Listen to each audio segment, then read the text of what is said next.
possible that in the past a river ran through the middle of it. Not a big river like the Gade or Bulbourne, but just a small thing. Thank you very much. That's KT03 KRN there. So accusing me of being a pervert because of filming when there's some kids playing a ball around about half a mile away. There we go, that's what goes on in people's minds. And I'm supposed to be the pervert. I didn't even really even notice that aspect of things, but there we go, that's what goes on in people's minds in this country, and I'm supposed to be the pervert. There we go. Shouts out pervert from a car. There's actually a nice channel that I'm subscribed to, if you think there's anything strange about that. So called Cycling Mikey. Pretty much written, and of course it's as one word. His name is Mikey. He seems to be I think he may be a South African or a Zimbabwean. He has a colonial accent anyway. I hope you won't mind my saying so. But Cycling Mikey lives in the UK, and he rides a recumbent bicycle. So as you can imagine, he gets abuse the whole time from people that are probably jealous of his recumbent bike, and he seems to have cameras which pretty much are on the go the whole time, recording, and he only keeps and uploads to YouTube the juicy bits. Which means if you go to the Cycling Mikey channel, CYCLINGMIKEY,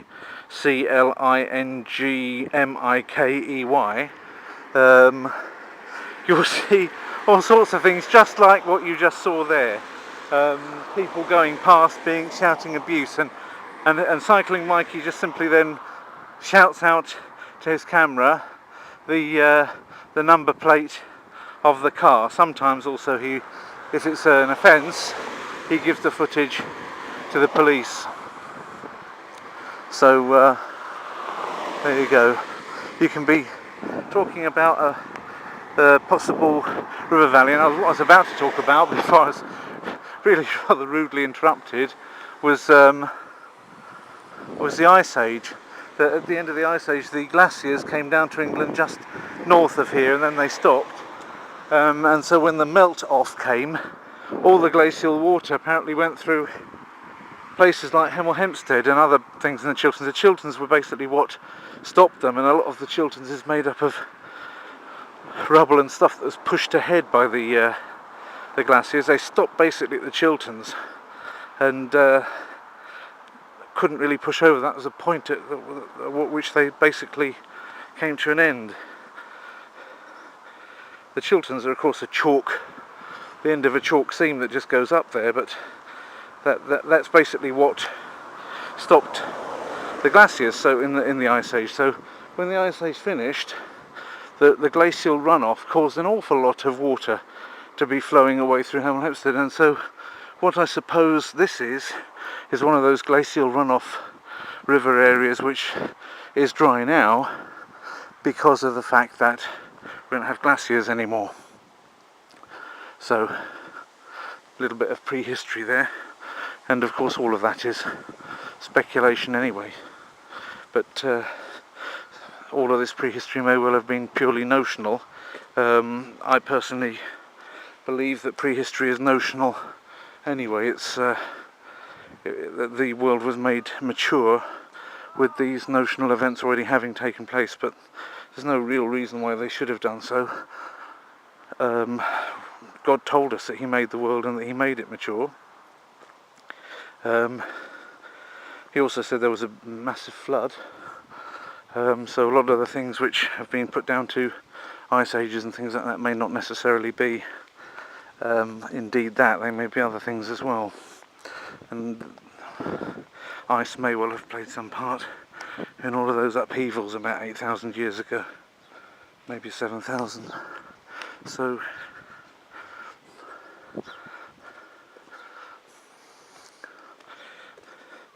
nevertheless, even after the flood you had the removal of the continents at the time of Peleg, which is probably post-flood. I'm getting rained on now, and so plenty of of things have happened.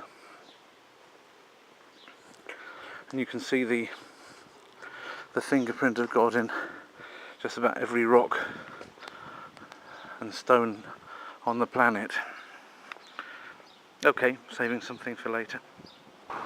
So now we're looking at Tudor Road and the Long Chaulden shopping arch, I suppose.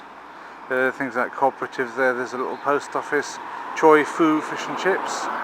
So one of these many Chinese fish and chips. This is the Tudor Road's kind of typical English pub from the locality. There's a little St Stephen of Chaulden church something over there.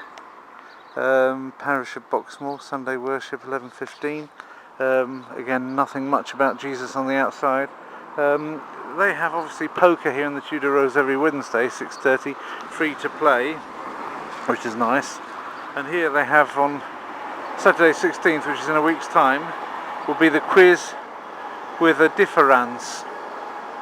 The difference being that all the answers have to be spelt wrongly, otherwise you lose points. So, well, you can work it out from the way they've written it on the blackboard. So, here we go. In a few minutes' time, it's interception point, somewhere down the bottom of this road, which is Long Chaulden. Chaulden is the area of Hemel Hempstead that we're in, and Long Chaulden, I mean, again, it's an imaginative name, isn't it? Hemel Hempstead's got plenty of imaginative street names, and Long Chaulden probably doesn't exist in an awful lot of other towns and cities around the world as a street name. Long Chaulden, well, it could be a village name somewhere, but as a street name, there probably aren't very many of them in the world. So if you live here, you've probably got quite an imaginative address. I live on a street called Pruszkowska in Warsaw, and the nearest Pruszkowska is in Rashin, only about 6 kilometres away, so people actually do get the two confused sometimes. Which Pruszkowska, Warsaw or Rashin? And then there are Pruszkowska streets in all sorts of other areas. Cutsfield Terrace. Now there's a gentleman who used to live on Cutsfield Terrace who had a lovely great big 6-foot tank, and he was a friend of my parents, and he got me started off on fish keeping. That's the meaning of Cutsfield Terrace for me. That's where Keith lived, who set me off all on fish keeping, as it were. One of a few influences, not the sole influence, but I think my first fish were actually ones that he had bred and gave to me. So there we are, that's a nice memory of that particular street. Okay, I'll save it for the Morris Men now. I suppose that'll be the next thing that I show you.